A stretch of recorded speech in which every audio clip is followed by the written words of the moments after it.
வணக்கம்.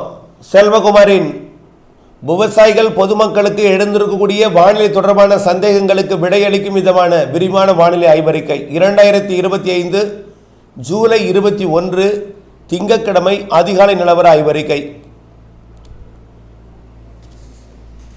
அதிகாரப்பூர்வ வானிலை அறிக்கைக்கு இந்திய வானிலை ஆராய்ச்சித்துறை அறிக்கையை பார்க்கவும். நிறைய இடங்களிலிருந்து மழை தொடர்பான வினாக்கள் தான். மழை எப்பொழுது பொழியும் பார்த்தீங்கன்னா நிகழ்வு வங்கக்கடலில் இருக்கு.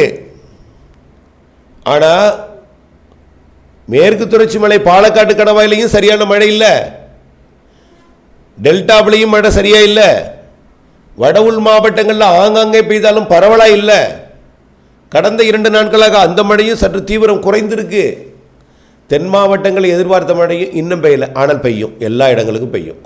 கொஞ்சம் பொறுத்திருக்கணும். இப்போ இருக்கக்கூடிய செட்டிங் அனைவருக்கும் மழை பொழியும் அளவிலே இல்லை. நம்ம ஏற்கனவே பல விளக்கங்கள் கொடுக்கப்பட்டிருக்கிறது. ஆனால் தென் மாவட்ட மேற்கு தொடர்ச்சி மலையில் குற்றால அருவியில் வெள்ளப்பெருக்கை ஏற்படுத்தும் வகையில் குளிப்பதற்கு தடை விதிக்கும் வகையில் கண்டிப்பாக கன்னியாகுமரி, திருநெல்வேலி, தென்காசி மற்றும் தேனி மாவட்ட மேற்கு பகுதி, வால்பாறைக்கும் கன்னியாகுமரிக்கும் இடைப்பட்ட பகுதியில் நல்ல மழை கொடுக்கும். கேரளாவிற்கும் கேரளாவோட ஒட்டுமொத்த பகுதியிலேயே தெற்கு கேரளா நிறைய மழை தெரியுது.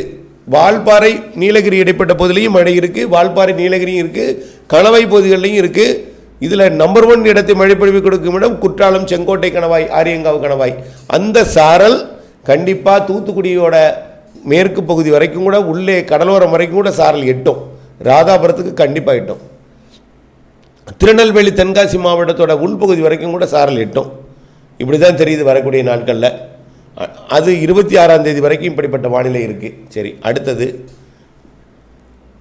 பாலக்காட்டு கணவாய், திண்டுக்கல் மாவட்ட பகுதிகளுக்கு மழை எப்பொழுது இருக்குன்னு கேட்டிருக்கீங்க. திண்டுக்கல் மாவட்டத்தை பொறுத்த வரைக்கும் வலுவான சாரல் வந்தால் பழனி வரைக்கும் எட்டும். அப்படி ஒரு பெரிய வலு தெரியல. ஆனால் தென் மாவட்டங்களுக்கு தான் வலுவாக தெரியுது.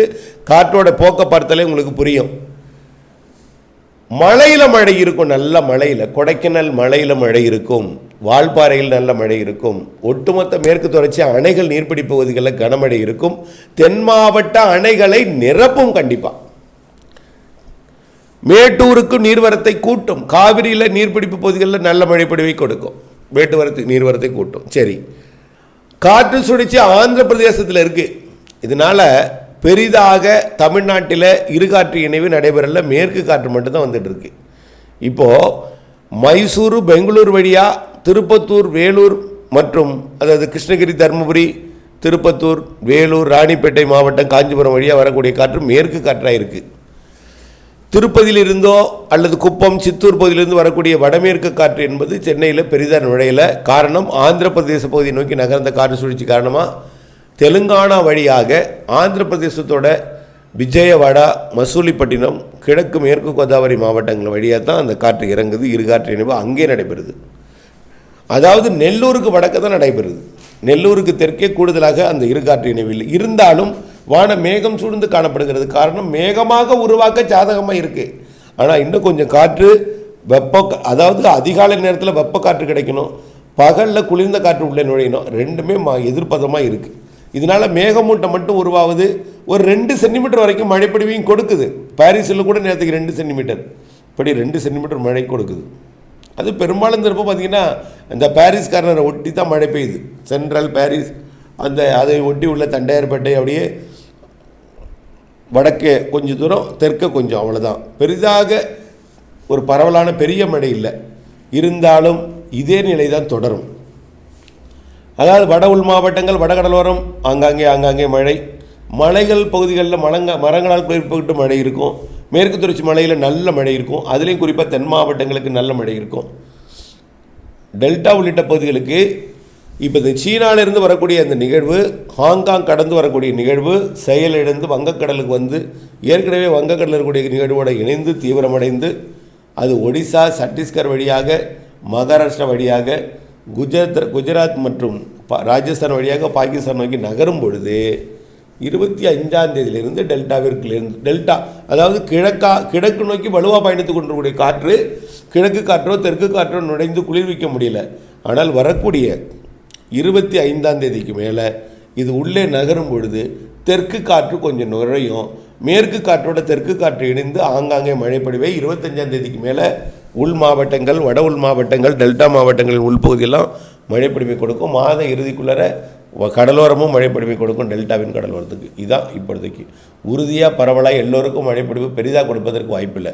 தினசரி 10 மாவட்டங்களுக்கு மழை வரும், 15 மாவட்டங்களுக்கு மழை வரும்னு சொல்கிறாங்களே, பெய்யுமா சார் அப்படின்னு வேறு என்கிட்ட கேட்குறீங்க. அப்படி கிடையாது. எங்கேயாவது ஓரிரு இடங்கள், அதில் சொல்லப்படுவது ஓரிரு இடங்கள் வாய்ப்பு என்று தான் சொல்லப்பட்டிருக்கோம், வாய்ப்பு.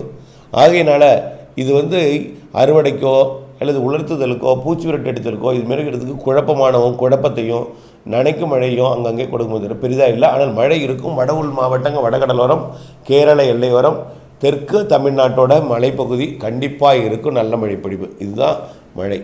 இந்த நிகழ்வெல்லாம் போன பிறகு அடுத்த நிகழ்வு ஆகஸ்ட்டில் உருவானதாங்க நிறைய மழைப்பொழிவை கொடுக்கும். இந்த ஜூலை இறுதி வரைக்கும் இந்த 25ஆம் தேதிக்கு மேலே கொஞ்சம் மழைப்பொழிவு கூடும். உள்பகுதிகளில் தான் நல்ல மழை இருக்காது. உள்ளே அதாவது டெல்டாவோட வேதாரணி அதிராம்பட்டினம் இடைப்பட்ட பகுதி வழியாக நுழையக்கூடிய காற்று உள்ளே போய் குளிர்விக்கும். உள்ளே தான் மழைப்பொழிவை கொடுக்கும். தெற்கு காற்று வேகம் கூடியிருக்குங்கிறதுனால நீராவி காற்று கடலோரத்துக்கு கடலோரம் நோக்கி நெருங்கும் போது தெற்கு காற்று வடக்கு நோக்கி தள்ளிடும். அப்போ எங்கே வடவுள் மாவட்ட பகுதிகளில் தான் மழைப்பொழிவை கொடுக்கும் வகையில் இருக்கும். கடற்கரையோரம் நெளிந்து வளைந்திருக்கிற இடத்துல எல்லாம் காற்று உள்ளே நுழைஞ்சு உள்ளே தள்ளும். மழை மேகத்தை உள்ளே தள்ளி உள்ளே மழைப்பொழிவை ஏற்படுத்தும். உருவாக்கத்துக்கும் உள்ளே தான் உருவாகும். வரும் வழியிலேயே குளிர்வித்து மழைப்பொழிவை ஏற்படுத்தும். இருந்தாலும் வடகடலோரத்திற்கும் ஆந்திர எல்லையோர, கர்நாடக எல்லையோர, கேரள எல்லையோரத்திற்கும் மழை இருக்கும். தென் மாவட்டங்கள் நம்பர் 1 இடத்தை பிடிக்கும். அதில் எந்த மாற்றமும் இல்லை. குற்றால அருவி வெள்ளப்பெருக்கு ஏற்படுத்தும். அதாவது குளிர்ப்பதற்கு தடை விதிக்கும் வகையில் மழைப்பொழிவு இருக்கும். கன்னியாகுமரியிலையும் அணைகளை நிரப்பு மழைப்பொழிவு இருக்குது. அதே போல் தென்காசி மாவட்டம், திருநெல்வேலி மாவட்டம், மேற்கு தொடர்ச்சி மலை அணைகளை நிரப்பு மழை இருக்கும். கொடைக்கானலில் நல்ல மழை இருக்கும்.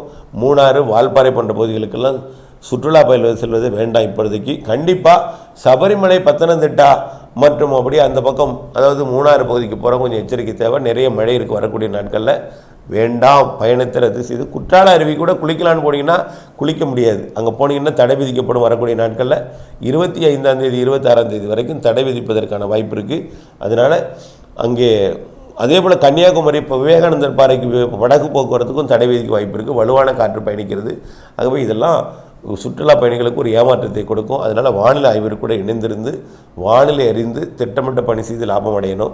அதே போல் வரக்கூடிய 25ஆம் தேதிக்கு மேலே உள் மாவட்டங்களில் மழைப்பொழிவு ஒதுக்கி பெய்தாலும் கொஞ்சம் நல்ல மழை திருப்தியாக கொடுக்கும். ஆனால் அது எல்லோருக்கும் கொடுக்காது. மழை இருக்கும், இல்லாத மழை இருக்கும்.